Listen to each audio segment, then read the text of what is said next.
गलत है तो दुःखद संवेदना होती है। तो ये दुःखद सुखद संवेदना विचारों से होती है, और तुम्हें विचार ही नहीं है तो ना सुखद संवेदना आती ना दुःखद संवेदना आती। ये निर्विचार अवस्था पैदा करना है। अगर और फिर अब निर्विचार अवस्था रही तो वेदना ही नहीं आती, वेदना नहीं आती प्रतिक्रिया नहीं आती, तो प्रतिक्रिया शून्य अवस्था में अमन अवस्था आती है। और तब तुमको पता चलता कि मैं कौन हूँ। मैं भाई शरीर नहीं, मैं मन नहीं, और मैं बुद्धा हूँ। और बुद्धा मतलब ये समष्टि को दिया गया नाम। बुद्धा मतलब ऐसा ये कोई व्यक्ति नहीं है, वो शक्ति है जिससे मुक्ति होती। हाँ, और वो अनंत के साथ एक हो जाता। वो समाधि अवस्था का एक दिया गया नाम है। तो तुम देखो ठंडी हवा लग रही तो अलग अनुभव करो। और अब तुम नीचे बैठे हो तो नीचे क्या है, कंकड़ है। देखो वो कंकड़ तुम्हारे पैर को छुएंगे। हाँ, अब उस जमीन पे बैठे तो छोटे छोटे कंकड़ छुएंगे तो वो दुख पैदा करेंगे ना। तो उसको देखो ये दुख नहीं है। हाँ, तो वो प्लीजेंट पेन है। वो पेन कैसा है, प्लीजेंट। हाँ, अनप्लीजेंट पेन नहीं है, अनप्लीजेंट सेंसेशन नहीं। हाँ, क्या वो प्लीजेंट पेनफुल सेंसेशन है, और उसको सहन करो। तो धीरे सहन करने से क्या है, सहनशीलता बढ़ जाती है। और फिर छोटी बड़ी चीज़ें तुम सहन करोगे, फिर बड़ी चीज़ सहन करोगे। और सहन करना जरूरी है। कभी भी फ्रैक्चर हो सकता है, कभी एक्सीडेंट हो सकता है, कभी कैंसर हो सकता है। हाँ, कभी कोई ऐसी सिचुएशन, भूकंप हो सकता, दब सकते, तो उसको सहन करना पड़ेगा। नहीं भी है तो बूढ़े होंगे, तो बुढ़ापे को बेयर करना बहुत कठिन है। और फिर हाँ, और मरण आएगा तो उसमें बहुत दुख होता है। जैसे कोई ऑपरेशन करता जीवन तो बनने था, वैसा ही मरण का दुख होता है। इसलिए निसर्ग क्या करता, आदमी को बेहोश कर देता। लेकिन ये अगर साधना की तो आदमी बेहोश नहीं होता। वो देखता कि कौन मर रहा करके। बुद्ध देखते कौन मर रहा है, ये तो वस्त्र है जीर्ण, इसको छोड़ रहा हूँ मैं। इसलिए इसको चीवर बोला है। चीवर मतलब ची के ऊपर का आवरण। तो ची मतलब ऊर्जा। ये देखो ची की आवाज़ सुनाई देती। तुम अगर ध्यान में जाओगे यहाँ तो ची करके आवाज़ आएगी। तो ची ऊर्जा है, अस्तित्वगत ऊर्जा है, समझे। और वही डिफरेंट रूपों में प्रकट होती है। वही सूर्य बनती, वही चांद बनती, वही मंगल बनती, 1000 तरह के ग्रह उसमें से पैदा होते।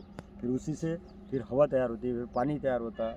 हाँ, फिर अग्नि, फिर वो वायु, आकाश, सब उसी में से पैदा होता है। और उसी में से फिर जलचर, अभयचर, सस्तन, फिर प्राणियों का इवोल्यूशन होता है धीरे धीरे। फिर प्रिमिटिव ह्यूमन कॉन्शियसनेस, फिर प्रोग्रेसिव ह्यूमन कॉन्शियसनेस, और आखिर में हाईली इवॉल्व व्यक्ति पैदा होता। उस व्यक्ति को नाम दिया गया बुद्ध। ये थ्योरी ऑफ इवोल्यूशन और ये थ्योरी ऑफ रिलेटिविटी। तो ध्यान में सबसे पता चलता है जीवन का कि everything is related to each other. We are not separate, हम अलग नहीं है। हाँ, रिलेटेड है। और रिलेटेड है तो वो रिलेशन को जो समझता और अनुभव करता है तब रिलीजन पैदा होता है। हाँ, अब ये थ्योरी ऑफ रिलेटिविटी है। और जब रिलेटेड है तो तुम किसको मानो? सूरज रिलेटेड है, चांद रिलेटेड है, धरती रिलेटेड है, पेड़ पौधे रिलेटेड है, पशु पक्षी रिलेटेड है, सब रिलेटेड। और इकोलॉजी में ये सब एक दूसरे पर रिलेटेड तो है, बल्कि इंटरडिपेंडेंट है। तो परस्पर निर्भरता सत्य है और एक दूसरे से संबंधित सत्य है। ये जानते तब बुद्ध के मन में करुणा मैत्री आती। और महावीर चींटों को भी नहीं मारते। भाई ये इवोल्यूशन में ये मैं हूँ, इसको मारो तो मैं अपने आप को ही मार रहा हूँ।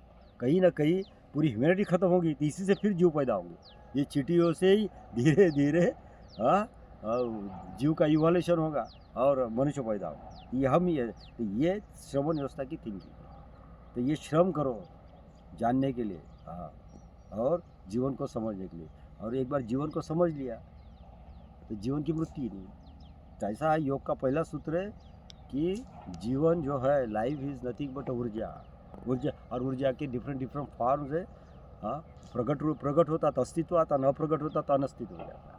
फिर अस्तित्व में आने के बाद फिर उसमें दो चीज़ें रहती, चेतन अचेतन। पत्थर अचेतन है और हम चेतन है। तो पशु पक्षी, हाँ, पेड़ पौधे चेतन है, पत्थर अचेतन है। तो ये पत्थर से ही विकास हो जाता। देखो पत्थर में एक शरीर है, हाँ, पेड़ में 2 शरीर है, वो भी पत्थर के समान है, लेकिन प्राणी की ऊर्जा बह रही। 2 शरीर हो गए उसमें।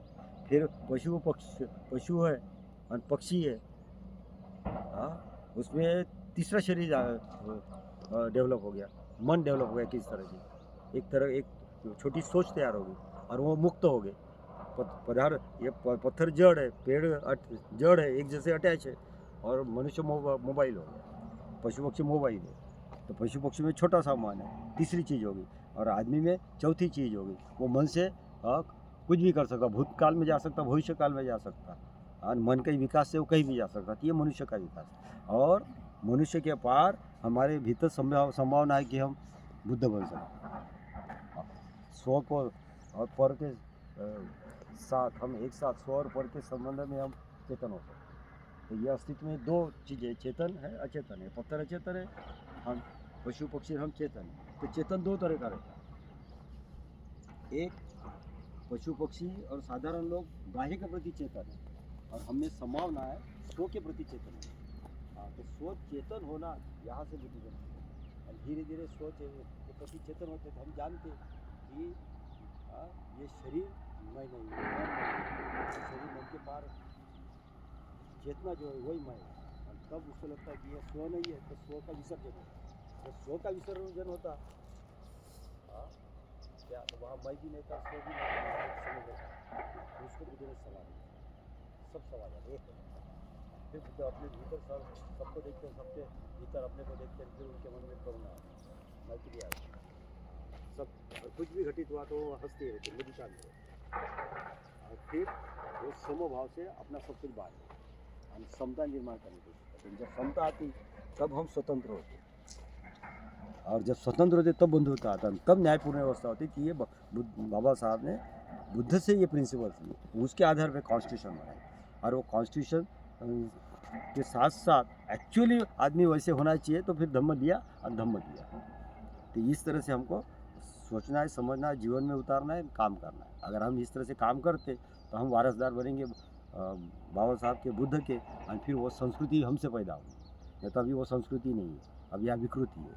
और विकृति में सब एक विभाजन हुआ है सब, और कोई एक दूसरे को अपना भाई भी समझते नहीं, बस कोई मित्र भी नहीं समझते, सब शत्रु समझते हैं। इसलिए बुद्ध ने बोला मैं 2500 साल पहले आऊँगा और ये विभाजित मनुष्यता को फिर अविभाजित करूँगा मैत्री के द्वारा, मैत्री के धागे से, मैत्री से। और इसलिए फिर सब लोग राह देख रहे कि मैत्री बुद्धा कब आता है। तो मैत्री बुद्धा आने वाला नहीं, मैत्री बुद्धा आएगा तुम्हारे द्वारा आएगा। तो तुमको धीरे धीरे मैत्री का विकास करना पड़ेगा, और फिर तुमको ही मैत्री बुद्धा बनना पड़ेगा।